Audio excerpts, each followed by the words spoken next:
नमस्कार दोस्तों, crime story channel पर मैं राजेश आपका स्वागत करता हूं। दोस्तों, आज मैं आपको अपराध की जिस वारदात के बारे में बताने जा रहा हूं वो वारदात है फिरोजाबाद, उत्तर प्रदेश से। तो चलिए दोस्तों, इस वारदात के बारे में हम लोग विस्तार से जानते हैं। 15 जुलाई 2022 की सुबह थी। मोहल्ले में अब तक अधिकांश लोग जाग चुके थे। घर के सभी सदस्य उठ गए थे, लेकिन नगीना को अपनी बड़ी बेटी रुचि नहीं दिखाई दी। तो उसने आंगन में बैठे पति मनोज से पूछा कि रुचि बिटिया कहाँ है। इस पर मनोज ने बताया कि ऊपर कमरे में सो रही है, अब तक नीचे नहीं उतरी है। उसे जगाने के लिए मां नगीना ने आवाज दी, लेकिन उसने कोई जवाब नहीं दिया। इस पर मां जीना चढ़कर पहली मंजिल पर बने कमरे में गई। दरवाजा धकेलकर जैसे ही कमरे में घुसी, उसके मुंह से चीख निकल गई। कमरे में खून फैला हुआ था। वहां रुचि मरी पड़ी थी, उसके ऊपर बोरी पड़ी हुई थी। रुचि की मौत की बात सुनते ही घर में कोहराम मच गया। चीख पुकार का शोर सुनकर आसपास के लोग भी आ गए। मनोज की जवान बेटी की अचानक मौत होने से मोहल्ले में सनसनी फैल गई। रुचि का शव देख उसकी मां और भाई बहन बिलक बिलक कर रो रहे थे। मोहल्ले की महिलाओं ने उन्हें किसी तरह से संभाला। पड़ोसियों ने हत्या की सूचना पुलिस को दे दी। घटना की जानकारी होते ही थाना प्रभारी नरेंद्र शर्मा, सीओ अभिषेक श्रीवास्तव पुलिस टीम के साथ वहां पहुंच गए और घटना स्थल का निरीक्षण किया। सूचना दिए जाने पर एसपी डॉक्टर अखिलेश नारायण सिंह भी आ गए। फॉरेंसिक टीम को भी वहां बुला लिया गया था। पूछताछ में पिता मनोज राठौड़ ने बताया कि रुचि ने अपने हाथ की नस काटकर आत्महत्या कर ली है। उसने बताया कि वो उसकी शादी के लिए लड़का तलाश रहा था, जबकि वो दूसरी जाति के युवक से प्रेम करती थी और उससे शादी करना चाहती थी। हम लोगों ने गैर बिरादरी के लड़के के साथ शादी करने से मना कर दिया था। इस बात से वो नाराज हो गई और उसने हाथ की नस काटकर आत्महत्या कर ली। इस पर एसपी ने ऊपर बने कमरे में जाकर शव का निरीक्षण किया। कमरे में शव बोरे से ढका था। हालात कुछ संदिग्ध लगे। बोरा हटाया तो रुचि के गले के पास भी खून दिखाई दिया। गौर से देखने पर पता चला कि उसका गला भी कटा हुआ है। इससे स्पष्ट हो गया कि रुचि की हत्या की गई है। पिता की बातों से शक होने पर पुलिस ने बिना देर किए उसे हिरासत में ले लिया और उसे थाने ले आई। मनोज ही अपनी बेटी का हत्यारा था। इस बात पर किसी को भरोसा नहीं हो रहा था कि सीधा साधा दिखने वाला मनोज इतनी बेरहमी से बेटी की हत्या कैसे कर सकता है। पड़ोसियों के साथ ही रिश्तेदार भी उसे कोस रहे थे। इस बीच फॉरेंसिक टीम ने मौके से सबूत जुटाए। पुलिस ने मौके की कार्रवाई निपटाने के बाद शव को पोस्टमार्टम के लिए मोर्चरी भिजवा दिया। पुलिस ने थाने ले जाकर मनोज से पूछताछ की। कुछ देर तो वो रुचि द्वारा अपने हाथ की नस काटकर आत्महत्या की बात पर टिका रहा, लेकिन पुलिस की सख्ती पर उसने बेटी की हत्या का जुर्म कबूल कर लिया। अपनी बेटी की हत्या का उसे कोई पछतावा नहीं था। बेटी के कत्ल के पीछे की जो कहानी निकलकर सामने आई वो कुछ इस प्रकार से थी। उत्तर प्रदेश में कांच की नगरी के नाम से प्रसिद्ध फिरोजाबाद जनपद के थाना उत्तर के तिलक नगर इलाके में रहने वाला मनोज कुमार राठौड़ एक चूड़ी कारखाने में काम करता था। घर में पत्नी नगीना के अलावा 3 बेटियां और एक बेटा था। वैसे मनोज मूल रूप से मक्खनपुर थाना क्षेत्र के गांव अंगदपुर का रहने वाला है। उसके माता पिता और भाई गांव में ही रहते हैं। कुछ साल से वो तिलक नगर में अपना मकान बनाकर परिवार के साथ रह रहा था। मनोज का बायां हाथ लगभग 10 साल पहले थ्रेसर मशीन में आ जाने से कट गया था। एक हाथ कटने के बाद भी मनोज परिवार के भरण पोषण के लिए चूड़ी कारखाने में काम करने लगा। परिवार की आर्थिक स्थिति ठीक नहीं थी, इसलिए अब घर पर ही चूड़ी जुड़ाई का काम उसकी पत्नी नगीना करने लगी थी। बड़ी बेटी रुचि 9वीं कक्षा में पढ़ रही थी। उसकी पढ़ाई बंद कराकर उसे भी इसी काम में लगा दिया। वो चूड़ियों पर नग लगाने का काम करती थी।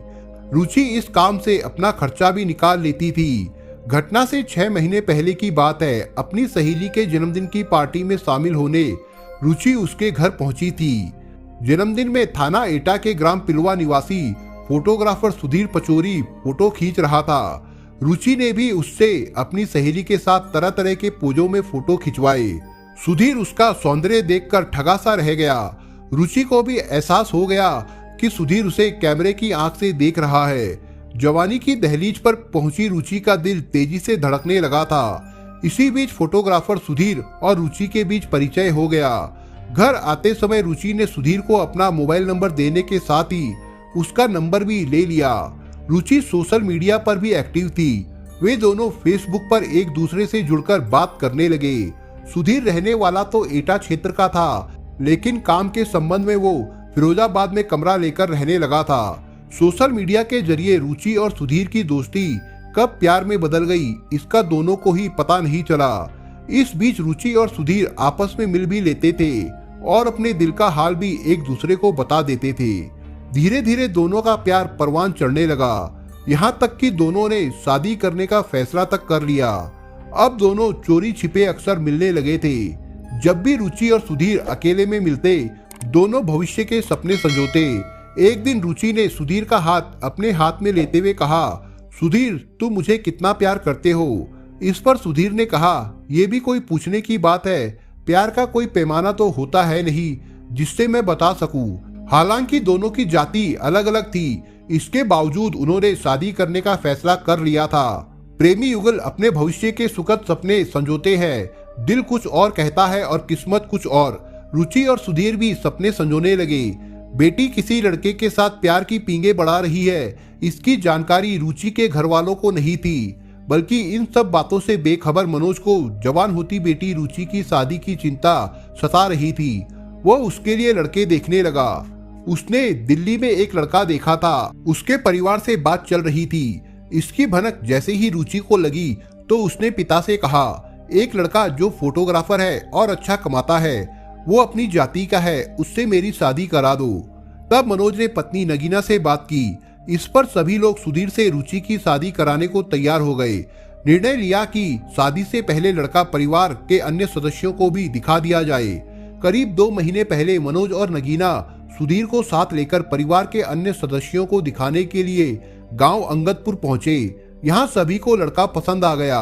बातचीत के दौरान सुधीर की अन्य जगह रिश्तेदारों के संबंध में पूछने पर वो सही से बता नहीं सका। इस दौरान पता चला कि सुधीर उनकी जाति का नहीं है, जबकि मनोज बेटी की शादी सजातीय लड़के से कराना चाहता था, क्योंकि अभी रुचि से छोटी 2 बेटियां और थी। युवक के गैर बिरादरी का होने से रुचि के घर वाले इस शादी के लिए राजी नहीं हुए। रुचि ने पिता से सुधीर की जाति छिपाई थी। जाति छिपाने वाली बात से मनोज बेटी से नाराज हो गया और गुस्से में आ गया था। फिर भी उसने पहले बेटी को समझाने की कोशिश की, यहाँ तक कि उसका दिल्ली में रिश्ता भी तय कर दिया। इस बात से रुचि चिढ़ गई। रुचि ने पिता द्वारा तय की गई शादी करने से इनकार कर दिया। रुचि पिता की इच्छा के खिलाफ अपने प्रेमी से मिलती और उसके साथ घूमने जाती रही। इसी बीच 11 जुलाई 2022 को रुचि ने सुधीर को घर बुलाया। कुछ समय घर पर रहने के बाद वो दोस्त के घर जाने की बात कहकर चला गया। देर शाम सुधीर फिर से घर आया और रात को घर पर ही रुक गया। देर रात रुचि और सुधीर को मनोज ने एक कमरे में बाहों में बाहें डाले बातचीत करते देख लिया। रात के समय एकांत में बैठकर दोनों का बातचीत करना उसे अखर गया। उसने इस बात का विरोध किया। रुचि को ये सब नागवार गुजरा। वो जिद पर अड़ गई। उसने अपने पिता से कह दिया कि वो शादी करेगी तो सुधीर से, और यदि आपने विरोध किया तो वो सुधीर के साथ कोर्ट मैरिज कर लेगी। इस बात से परिवार में कलह रहने लगी। बेटी की ये हरकत उसे नागवार गुजरी। इस बात ने आग में घी का काम किया। 2 दिन से मनोज सो नहीं सका था। बेटी की हरकत उसकी आंखों के सामने बार बार घूम रही थी। उसे समाज में अपनी बदनामी का डर सता रहा था। तब उसने एक खौफनाक निर्णय ले लिया। वो बाजार से एक आरी खरीद कर लाया और उसे घर में छिपा कर रख दिया। मनोज की योजना की भनक तक नगीना और घर के अन्य सदस्यों को भी नहीं लगी। घर के निचले तल पर 3 कमरे और किचन है, वहीं ऊपरी मंजिल पर 2 कमरे हैं। गुरुवार 14 जुलाई 2022 की रात को मनोज के परिवार के सभी सदस्य सो गए थे। नगीना दोनों बेटियों व बेटे के साथ कमरे में सो गई। उसने रुचि को भी अपने साथ सोने को बुलाया था, लेकिन वो ऊपरी मंजिल पर बने अपने कमरे में सोने चली गई, जबकि मनोज जीने के सामने चारपाई पर लेट गया। लेकिन मनोज की आंखों से तो नींद उड़ चुकी थी। आधी रात के बाद मनोज दबे पांव अपनी चारपाई से उठा। उस समय कूलर चलने के कारण कमरे में सो रही पत्नी नगीना को कुछ पता नहीं चला। मनोज ने लाई हुई आरी उठाई और सीढ़ियां चढ़कर रुचि के कमरे में पहुंचा। उस समय वो गहरी नींद में सो रही थी। मनोज ने सो रही रुचि के सिर पर पहले डंडे से प्रहार किया, जिससे वो अचेत हो गई। इसके बाद आरी से उसका गला रेत कर हत्या कर दी। हत्या को आत्महत्या का रूप देने के लिए मनोज ने रुचि की कलाई की नस भी काट दी। बेहोशी के कारण ना तो रुचि चीख सकी और ना ही अपना बचाव कर पाई। हत्या के बाद उसने शव को बोरे से ढक दिया। मनोज ने बेटी की हत्या करने के बाद खून से सने हाथों को धोया। बेटी का गला रेत कर सुकून की नींद सोता रहा। फिर सुबह के समय वो अपने गांव अंगदपुर गया और वहां रुचि के मोबाइल को रखकर वापस घर आ गया था। ये जानकारी जब नगीना और मोहल्ले के अन्य लोगों को हुई तो सभी आश्चर्यचकित रह गए कि मनोज ने बेटी का कितनी चालाकी से कत्ल कर दिया और किसी को इसका एहसास तक नहीं हुआ कि एक बाप ऐसा भी कर सकता है। नगीना ने पति मनोज के खिलाफ बेटी की हत्या करने की रिपोर्ट दर्ज कराई। 15 जुलाई 2022 को पुलिस ने मनोज की निशानदेही पर हत्या में प्रयुक्त आरी बरामद कर ली। शनिवार 16 जुलाई को उसे न्यायालय में पेश किया गया, जहां से उसे जेल भेज दिया गया। दोस्तों, आप अगर चैनल पर नए हो तो आप चैनल को सब्सक्राइब करने के साथ कमेंट बॉक्स में इस कहानी के बारे में अपने विचार जरूर लिखिएगा। मिलता हूं एक नई कहानी के साथ, तब तक के लिए अपना ख्याल रखिएगा। धन्यवाद।